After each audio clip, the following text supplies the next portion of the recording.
अब बात कर दो, कोई भी ना है जी सर। बिस्मिल्लाहिर्रहमानिर्रहीम। अब 3 घंटे हो गए हैं।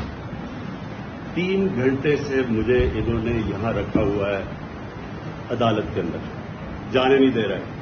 कभी कोई बहाना मारते हैं, कभी कोई बहाना मारते हैं। मैं आज सारी कौम को कह रहा हूं कि अदालत ने मुझे हर जगह बेल दे दी है, मेरे ऊपर अब कोई केस नहीं है, मैं आजाद हूं। उसके बावजूद इन्होंने मुझे यहां किडनैप किया हुआ है, जबरदस्ती रखा हुआ है। मैं सारी कौम को आज ये बताना चाहता हूं कि इनकी बदनीयती है, ये फिर से कुछ करना चाहते हैं। सारी कौम तैयार हो जाए कि एक जब अदालतों के फैसले नहीं माने जा रहे, जिस मुल्क के अंदर कानून की हैसियत ही खत्म हो गई है, तो अवाम को पुरअमन एहतजाज करना चाहिए।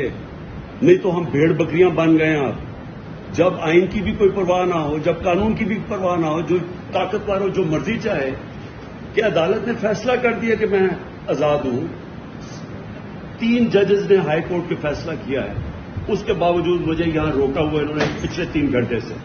मैं सारी कौम को अभी बता रहा हूं, आप पुरअमन तरीके से एहतजाज के लिए तैयार हो जाए।